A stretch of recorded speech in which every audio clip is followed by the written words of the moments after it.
Retirement. A time when critical financial decisions are made. Decisions that will last a lifetime. As finance clerks doing releases, your job is to assist the retiree effectively, efficiently. The retiree is depending on your expertise and advice, and that is why the service you give to your clients is so important. Your job is to make the transition to civilian life for Canadian Forces members as easy as possible. Mistakes can have profound implications for the retiree. This presentation will help you help your clients. We are going to look at pay on retirement leave, severance pay, pension benefits and insurance considerations, and the impact of reserve service on annuities. We'll highlight the key information the retiree needs to reinforce these critical retirement decisions. The purpose of this video is to give you the knowledge you need to help your clients get the best possible start on their retirement. And remember, the Directorate of Pay Services is here to help you, to answer your questions. We're only a telephone call away.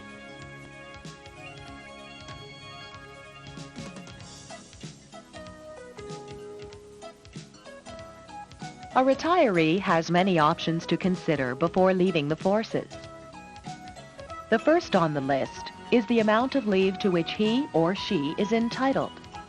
The idea is to plan the date of release so that retirement leave benefits are maximized. Let's start with pay on retirement leave. What is retirement leave?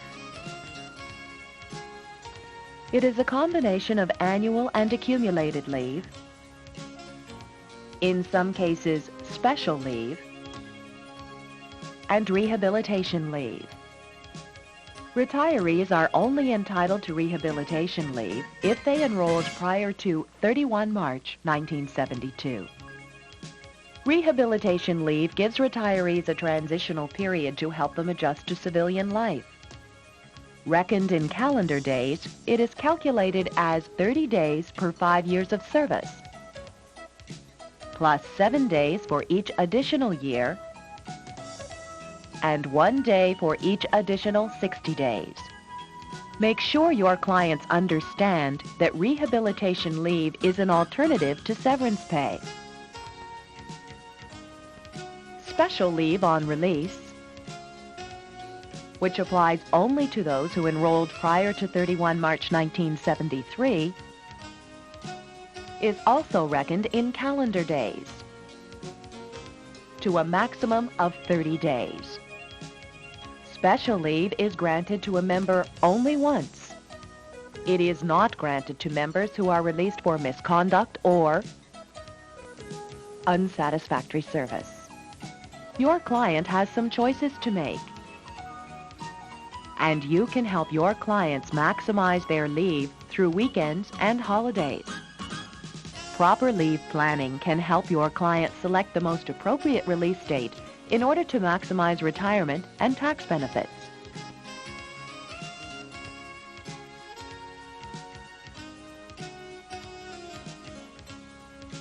Retirement leave has been determined and clearances have begun. Now the retiree is entitled to a 30-day advance of pay on release. The retiree's pay account is sent to DPS 4-6, which becomes the new pay office for the duration of the retiree's leave. Make sure your client understands that pay is only issued once a month, not bi-monthly as before. Your client will receive his pay on the normal mid-month payday. Pay may be issued by mail. However, we strongly recommend the use of direct fund transfer, which ensures timeliness. To use direct fund transfer, the full banking address, transit and account numbers, and a voided check are required. You can help your client avoid fluctuations in pay by ensuring that they have settled all claims related to their duties prior to leaving, and that shelter or barrack damages and supply charges are paid. Make sure the retiree is happy with the pay guide balance, and that the pay guide is sent to DPS-4 immediately. Late action by the releasing unit can cause pay account debit balances, an unpleasant surprise for the retiree.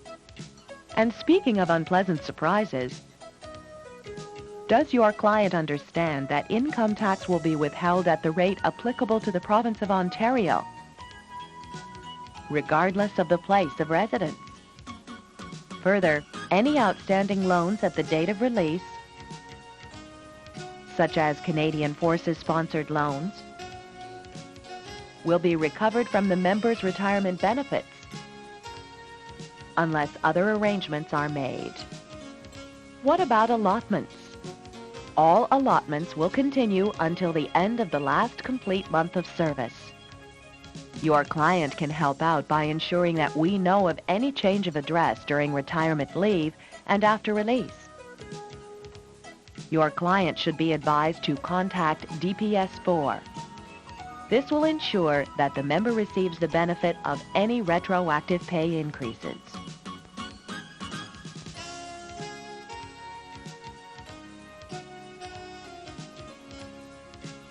Some retirees will have to choose between taking severance pay or rehabilitation leave. Your understanding of both options will help your client make the right decision. Severance pay is a lump sum payment on release. No advance is possible. The basic formula is 7 days pay for each full year of completed paid service, to a maximum of 210 days for 30 continuous years of service. Severance pay is taxable, and unless it is deposited to the member's RRSP, tax will be withheld. If your client opts to deposit all or part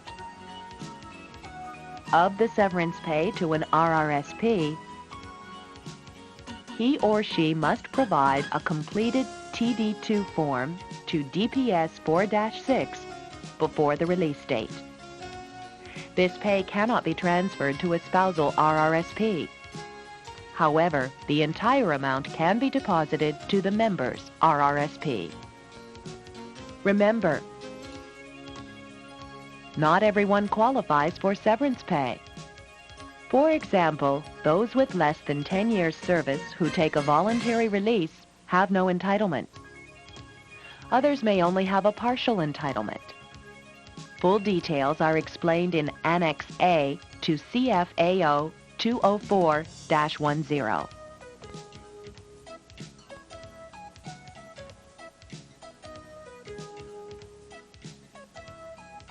Which should your client choose? Rehabilitation leave or severance pay? Generally speaking, severance pay is to your client's financial advantage. In some cases, though, rehabilitation leave can be used advantageously to extend pensionable service, to help qualify for a pension or reduce pension penalties.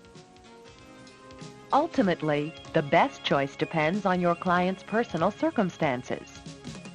You will be a big help if you can point out the pros and cons of both options, enabling your client to make an informed decision.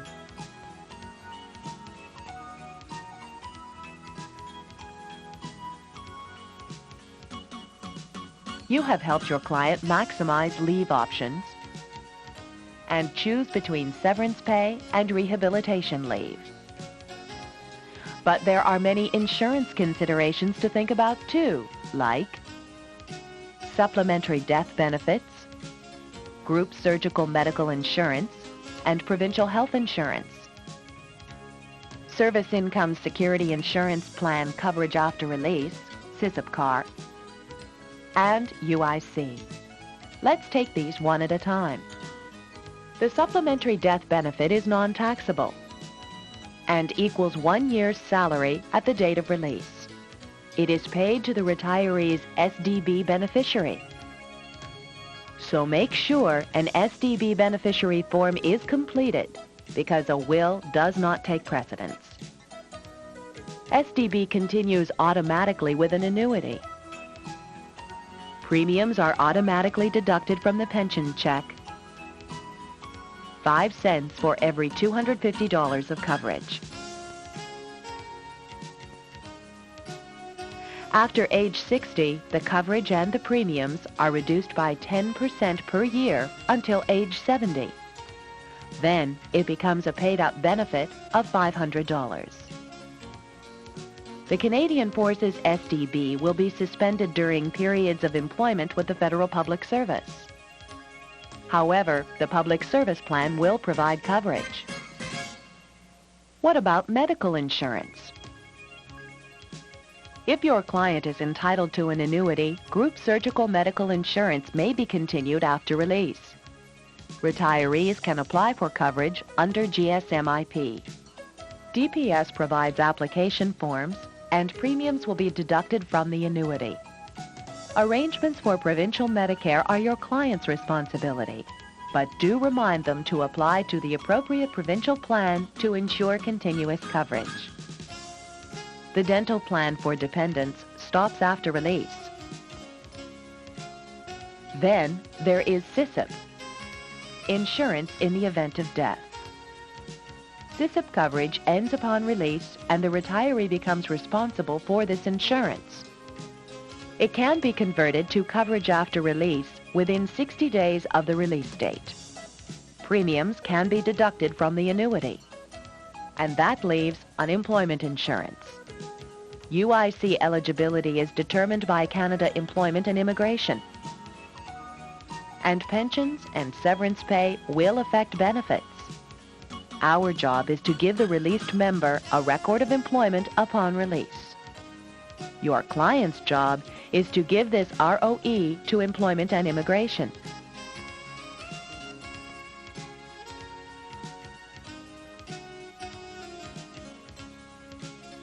For clients entitled to a pension, all of this information will be summarized in an annuity information package issued from DPS-4, normally about 2 to 3 months before the final release date.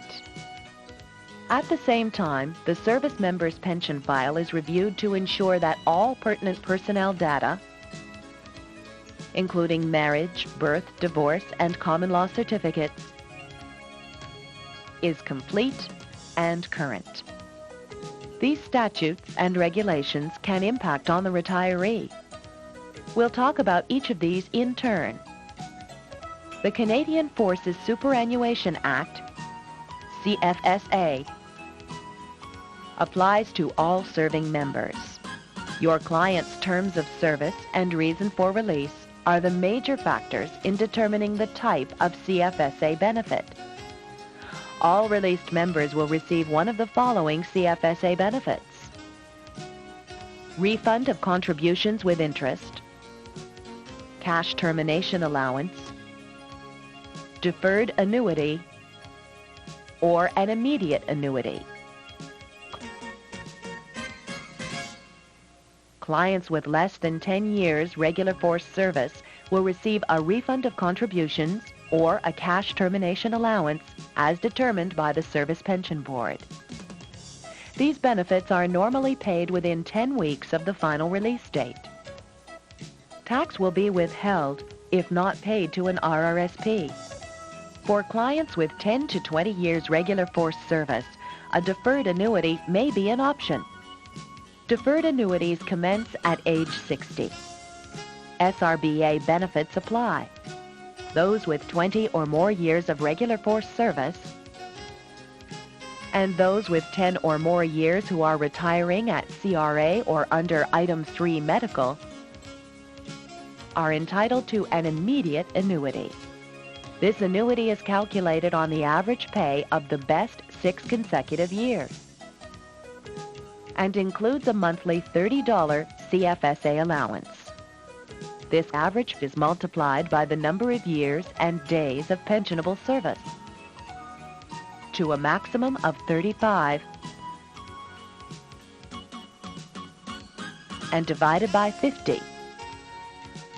In other words, 2% per year. Normally, a minimum of 20 years regular service is required to qualify for an annuity. However, all pensionable service, which includes elected reserve and other eligible elected service, is used to calculate the value of the annuity. Clients entitled to an immediate annuity may have their annuities reduced in 5% increments, depending on the client's terms of service and/or the client's age at the time of release. DPS-4 will prepare up to 2 pension estimates per year for those contemplating release. Annuity checks are paid by SSC monthly in arrears. Your client should expect a 60-day gap between the last military paycheck and the first pension check. Retirees should be strongly advised to apply for direct deposit to a financial institution. Monthly pension statements will be sent to their home address. How is this pension taxed? Tax will be deducted, but the deduction may not be high enough. Tell your client that they may increase deductions by filling out the TD1 income tax form, which we send out with the annuity letter.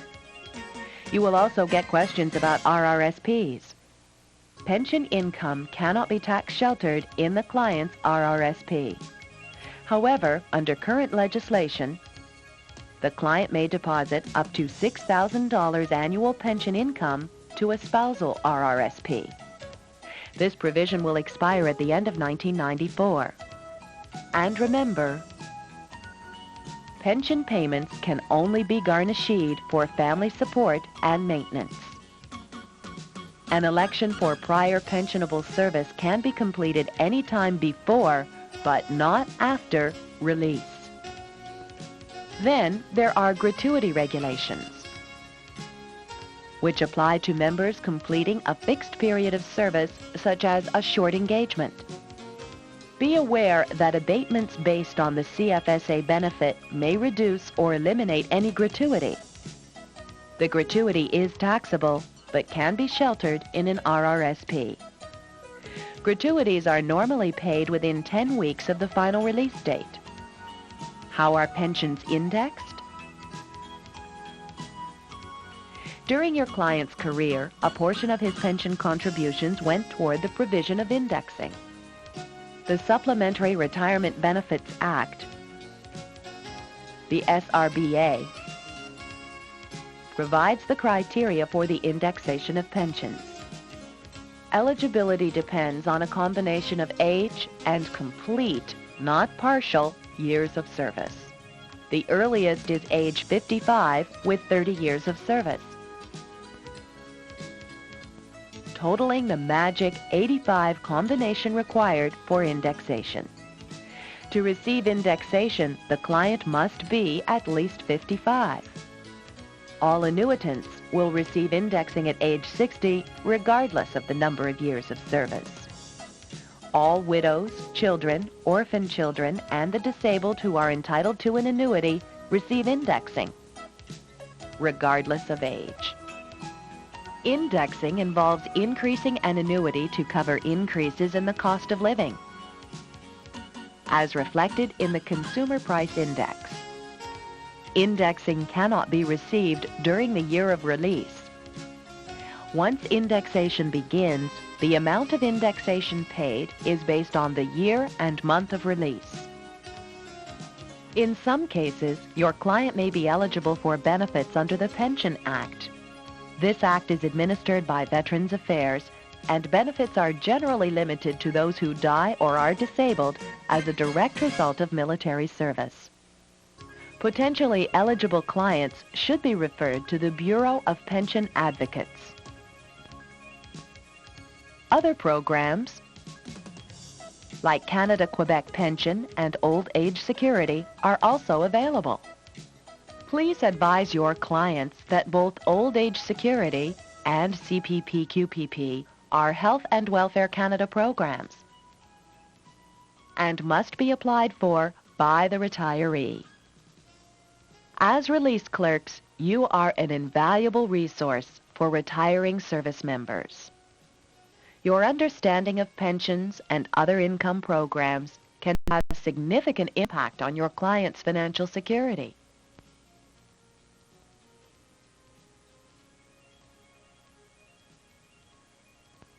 Some pensioners become re-employed with the department on Class B or C reserve service. How does this affect their pensions? Pensions can still be drawn.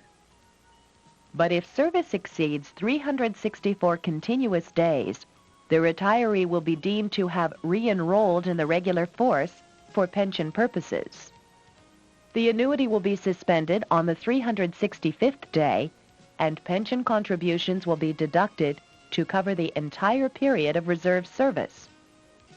Additional service can augment an annuity, and for those with less than 30 years service, it can reduce the time to indexation. Be aware that the SRBA provisions are always based on the latest release date. However, the SRBA ensures that total benefits will not be reduced with the exception of personnel whose original release date was prior to 1975. You should advise all clients contemplating full-time reserve service greater than 364 days to contact DPS-4. Also, be aware that if the service member re-enrolls directly in the regular force, there is no SRBA protection.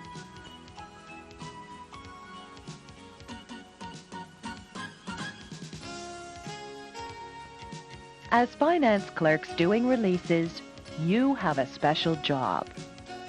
You make the transition to civilian life for Canadian Forces members as easy as possible. Your clients rely on your expertise and advice so they can make wise retirement decisions. And since these decisions last a lifetime, mistakes have profound implications. The more you know about pensions and benefits, the more you will be able to help your clients.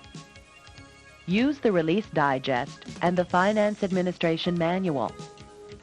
Attend SCAN seminars.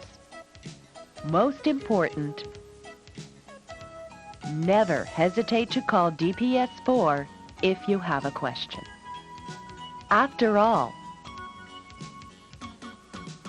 if you were retiring, you would want the best advice possible on whether to elect prior service, how to maximize your entitlement to SRBA as soon as possible, and how to maximize your leave entitlements. You would want to know what insurance options you had and when your first pension check would arrive. Sometime down the road, you will count on a release clerk for help. Well, today, retirees are counting on you as they make their lifetime decisions.